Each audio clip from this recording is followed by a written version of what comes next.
dia, tudo bem? Olha só, pessoal, vamos para mais uma aula nossa. Hoje nós vamos estar vendo a unidade 3, tema 3 e 4, tá? O espaço rural brasileiro. Olha só, vamos falar um pouquinho sobre o espaço rural na atualidade.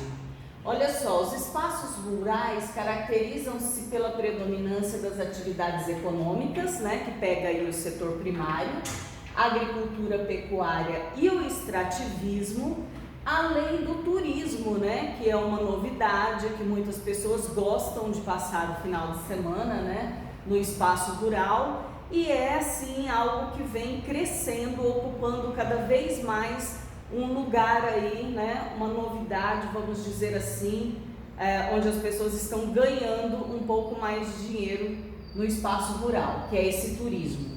Na atualidade destaca-se dois problemas principais, que é a concentração fundiária, né, que é a concentração de terra, de muitas terras nas mãos de uma pessoa ou de poucas pessoas, e a expansão da fronteira agrícola, que é cada vez mais eles procurando espaço para poder, né, plantar, ou também espaços para abrir, para poder estar criando gado.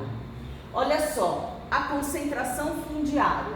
O espaço rural brasileiro é marcado pela concentração fundiária, ou seja, pela existência de grandes propriedades nas mãos de poucos proprietários. Então, ou seja, né, determinadas pessoas, poucas, têm imensas propriedades de terra. Então, o que acontece? Muitas vezes essas terras são até improdutivas, né? Eles não plantam nada, eles não criam animal nenhum, enquanto tem um monte de famílias que acabaram perdendo as suas propriedades e estão, vamos dizer assim, querendo ganhar novamente um pedaço de terra, né? Muitas dessas grandes propriedades caracterizam ainda por serem improdutivas ou muito pouco produtivas, que são os chamados latifúndios. Então, os latifúndios são essas grandes propriedades, né? Só que, infelizmente, muitas vezes elas estão ali, ó, sem produtividade nenhuma.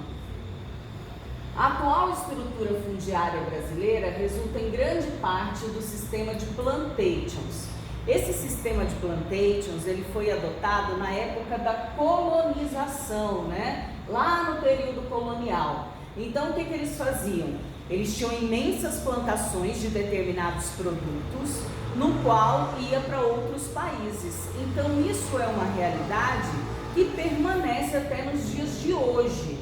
De acordo com esse sistema mantido ao longo dos anos, em muitas áreas rurais brasileiras, a produção agrícola ocorre em grandes propriedades e destina-se à venda para outros países.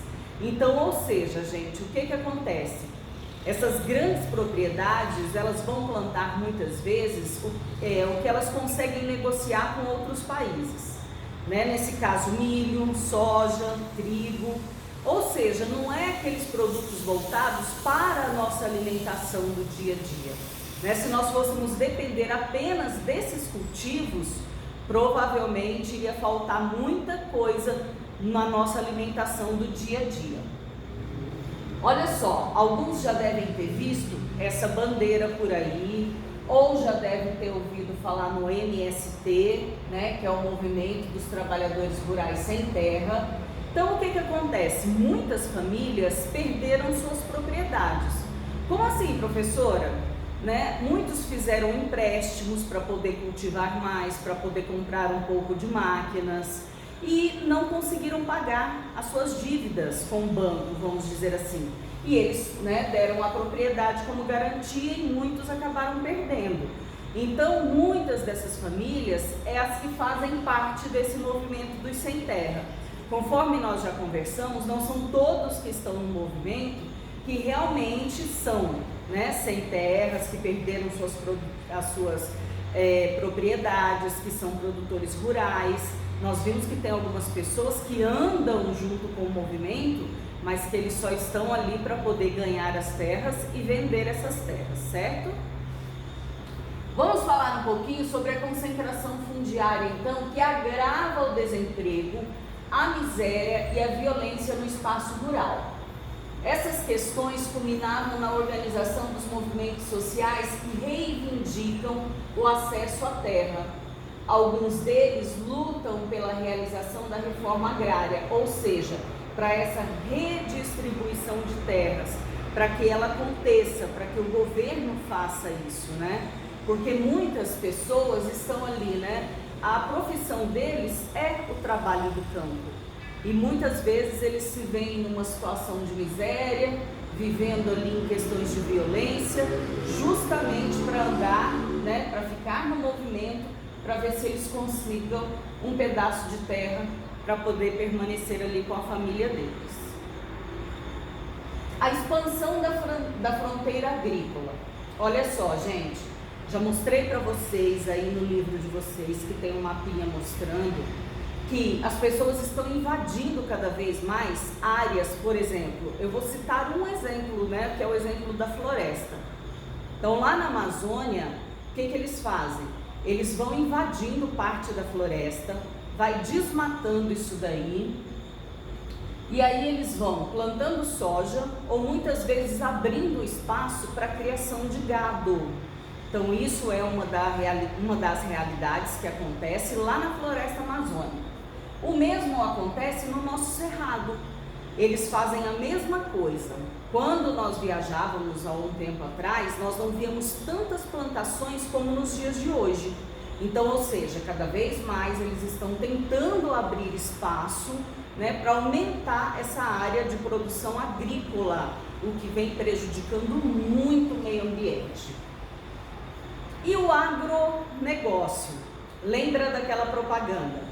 Agro é tech, agro é pop, agro é tudo, né? Tudo que nós precisamos no nosso dia a dia realmente vem do agro, né?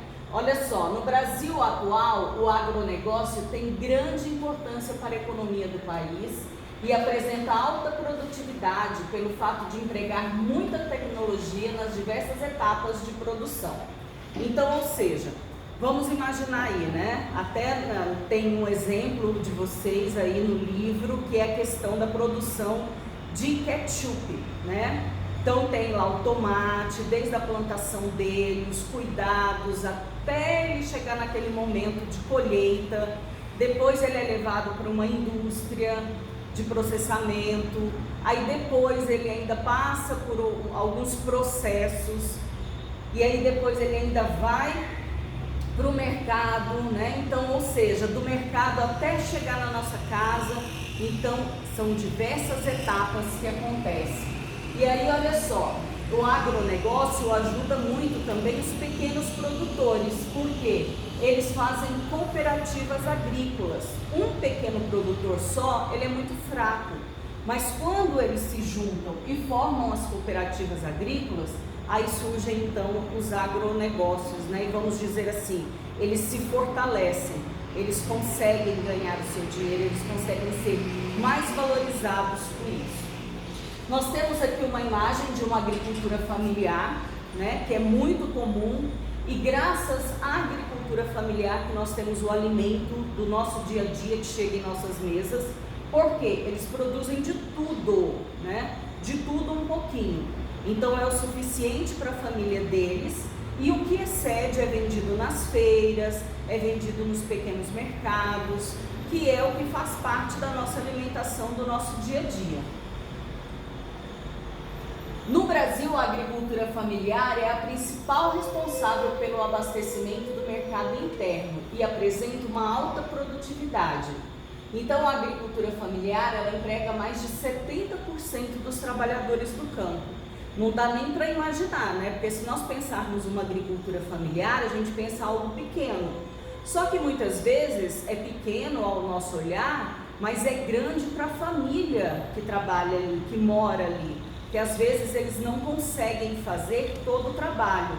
Então, na maioria dessas propriedades tem 1, 2, até 5 empregados, né? Que são essa parcela que mostra aí dos trabalhadores do campo, né? Que estão trabalhando nessas pequenas propriedades rurais.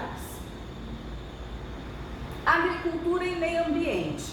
Olha só, população consumindo cada vez mais.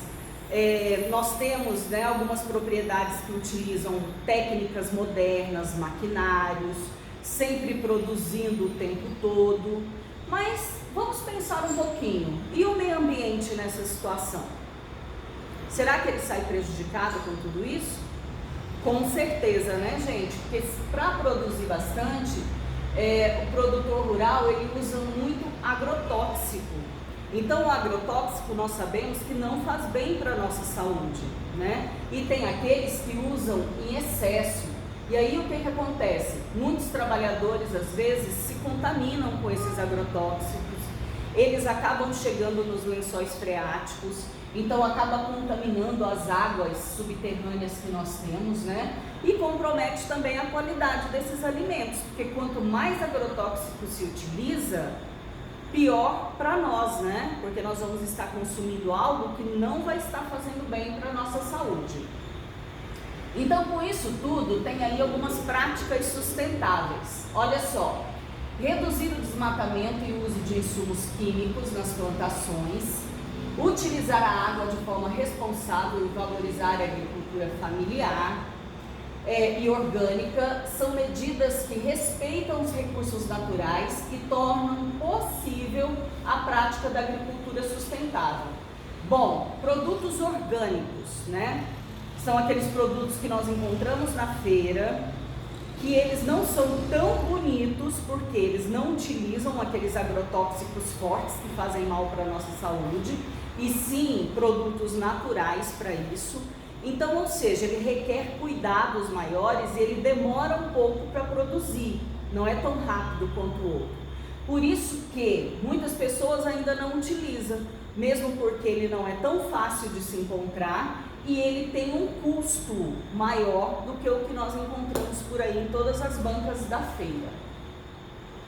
Bom, se nós temos, né, a nossa produção agrícola e nós precisamos vender, porque nós dependemos desse dinheiro para gerar a nossa renda, nós vamos precisar de uma rede de transporte e de comunicação eficiente. Então, ou seja, eu vendi, né, eu plantei, eu produzi, eu vou precisar de um meio de transporte que leve esse produto até os mercados, que leve até as feiras. Eu vou precisar de um excelente meio de comunicação que funcione, porque eu preciso negociar os meus produtos. E isso, gente, infelizmente não é uma realidade que acontece em todas as regiões brasileiras e até mesmo nas zonas rurais. Quantos de vocês não deixam de ir para a zona rural porque fala assim: ah, eu não vou não, lá não tem sinal de internet, né? Então eu prefiro ficar aqui na cidade porque aqui eu me mantenho por dentro de tudo, eu jogo, eu fico online na hora que eu quero, e lá é gostoso, mas não tem sinal. Então, ou seja, isso é uma realidade que precisa ser mudada, né? Precisa ir melhorando cada vez mais. Então, isso é um desafio, né, que precisa existir para atender as necessidades da população. E o Brasil ele tem que investir mais no transporte hidroviário, no transporte ferroviário, porque o que acontece? São meios de transportes eficazes e mais baratos. Então, o que acontece? O produto final, ele vai chegar na nossa casa, ele vai chegar até nós num preço bem mais em conta. Só que isso é uma realidade, né? Que o governo tem que ir investindo, tem que ir mudando e tem que ir melhorando cada vez mais tudo, né? Que possa fazer bem para nós, né? Para esses produtores, para os consumidores, enfim, né? Tá tudo funcionando direitinho. Desigualdades no acesso aos meios de comunicação. Então, só falando aqui novamente, o que acontece? Muitos não têm, por exemplo, telefone, não funciona na zona rural. Televisão, às vezes é 1, 2 canais que funcionam. Internet não tem. A maioria das vezes eles utilizam apenas o rádio, que é um meio que eles têm ali para estar sabendo de tudo que está acontecendo, né? Para estar ficando por dentro do que acontece. Então, ou seja, gente, é uma realidade que tem que mudar, né? E que o governo tem que investir em melhorias para que fique cada vez melhor. Tranquilo? Olha só, Eu deixei uma atividade com vocês, não me recordo a página, tá? Mas é aqui no final do tema 4 de vocês, tudo bem? Já conversamos na aula, tá tudo certinho, é para nossa próxima aula. Fiquem com Deus, beijos. Eu esqueci de colocar